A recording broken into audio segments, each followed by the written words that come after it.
সময়টা খারাপ যাচ্ছে ডক্টর মোহাম্মদ ইউনুস এবং আমার খারাপ যাচ্ছে কারণ ইউটিউব চ্যানেলে ইসরায়েল নিয়ে নিউজ আপলোড করলেই ধরা খাচ্ছি।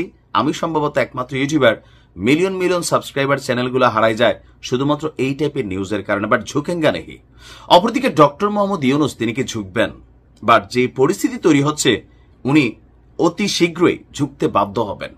দেখেন, এত সমর্থন পাওয়ার পরেও ডক্টর মোহাম্মদ ইউনুস তিনি এখন কি রাইট ট্র্যাকে আছেন নাকি রং ট্র্যাকে আছেন? বেসিক্যালি ক্যালকুলেশন বলছে তিনি এবং তার সরকার টোটালি রং ট্র্যাকে চলে গেছেন।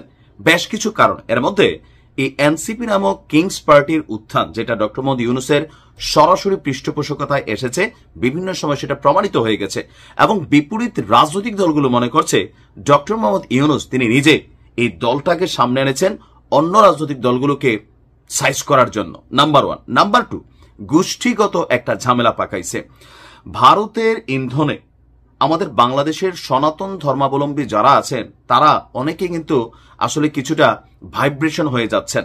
একদম প্রথম দিকে আপনার ইস্কনের কিছু ঘটনা আপনাদের খেয়াল থাকার কথা, ওই সময় শক্তভাবে দমন করার ফলে আরো বিভিন্ন ধরনের ষড়যন্ত্র কিন্তু এই মুহূর্তে রচিত হচ্ছে।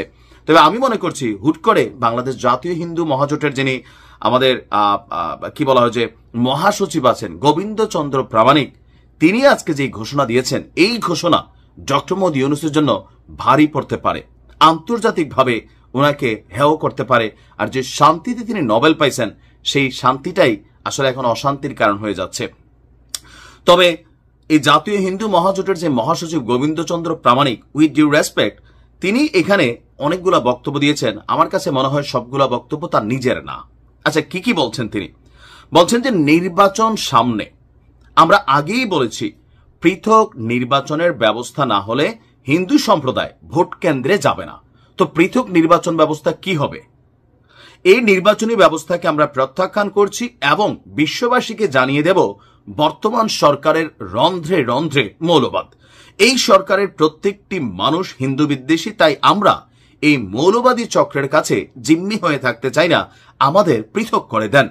গোবিন্দচন্দ্র প্রামাণিককে ভালো করে টানাইয়া হালকা পেছনের দিকে টস টস করে হালকা আমার মনে হয় যে কিছু সাইজ করা দরকার। কেন আমার সনাতনী ভাইয়েরা আপনারা নেগেটিভ নিয়েন না।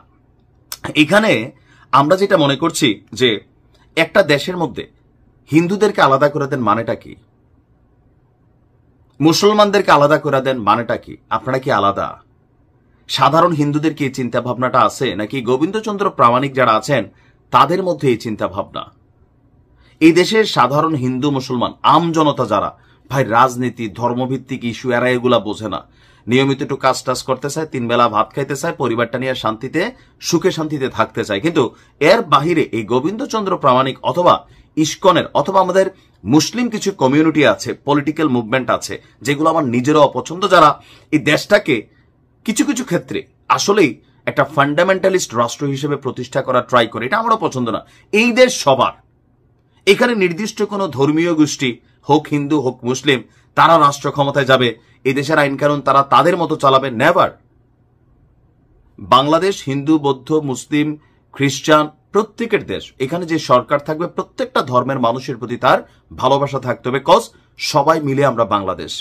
এখানে কোন কোন গোষ্ঠীগুলো মাঝে মাঝে যে বক্তব্য দেয়, এই বক্তব্যগুলোকে আসলে তাদের নাকি কখনো পাকিস্তান থেকে আসা বক্তব্য, কখনো ভারত থেকে আসা বক্তব্যগুলোকে তারা নিজের মুখে সামনে নিয়ে আসে এবং কি সাধারণ যেই হিন্দু মুসলিম বা অন্য ধর্মের মানুষ আছে তাদের মধ্যে বিভাজন তৈরি করে। গোবিন্দচন্দ্র প্রামাণিকদের বিভিন্ন সরকারের সময় বা এর আগে একটা ছিল, ট্রাম্পের কাছে গিয়ে বলছিল এই দেশে নাকি 30 মিলিয়ন হিন্দু নাই হয়ে গেছে, যে খেয়াল আছে মহিলাটার নাম কি আমি ভুলে গেছি। তো এরা বাংলাদেশের আলো বাতাসে খাইয়া কোন দেশের এজেন্ডা বাস্তবায়নের চেষ্টা করে? সারা বাংলাদেশের মানুষ যদি নির্বাচন ব্যবস্থাকে মেনে নেয়, আপনি কেন মেনে নেবেন না? আপনি কেন পৃথক নির্বাচন ব্যবস্থা চাচ্ছেন? আর এই সরকার হিন্দু বিদ্বেষী আপনার কাছে কেন মনে হইল? গেল 1 বছরে হিন্দুদের উপর অত্যাচারের জায়গাটা কোন জায়গাতে ছিল?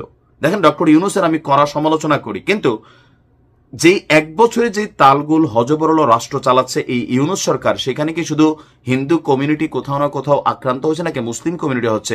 রাস্তাঘাটে অলিতে গলিতে সবসময় দুর্ঘটনা ঘটছে, অপরাধ ঘটছে, বিভিন্ন কিছু ঘটছে, কিন্তু আপনি ধর্মভিত্তিক ভাবে এটাকে আলাদা ট্যাগ দেওয়ার সুযোগ নাই। গত 1 বছরে অনেকগুলা মাজার ভাঙা হয়েছে না? হয়েছে। যারা মাজারে বিশ্বাস করে তাদের কাছে মাজার ভালো, তা আপনি মাজারে হাত দিতে পারেন না। ইউনূস সরকার এইখানেও তো ব্যর্থ হয়েছে।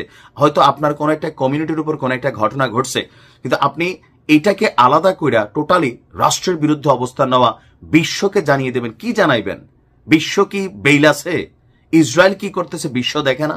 ভারত কি করতেছে বিশ্ব দেখে না? চীন কি করতেছে উইঘরে বিশ্ব দেখে না? মিয়ানমার কি করতেছে বিশ্ব দেখে না? আপনারা এই ধরনের হটকারিতা, ষড়যন্ত্র রাষ্ট্রকে নিয়ে বাদ দেন, না হলে দেশের মানুষ আপনার মতন গোবিন্দ প্রামাণিকের বিরুদ্ধে যে কোনো সময় দাঁড়িয়ে যাবে। আর আমার অন্যান্য ধর্মের ভাইদেরকে বলি, আমাদের ধর্মের তারাও বলি, কথায় কথায় লাভ দিয়েন না উস্তাদের কথা শুনে। একটু বুঝ জ্ঞান রাখেন। এরা টাকা পয়সা ক্ষমতার লোভে এরা কিন্তু ভাইব্রেশন হয়। দেশপ্রেম এদের অন্তরে সবার নাই। ভালো থাকুন।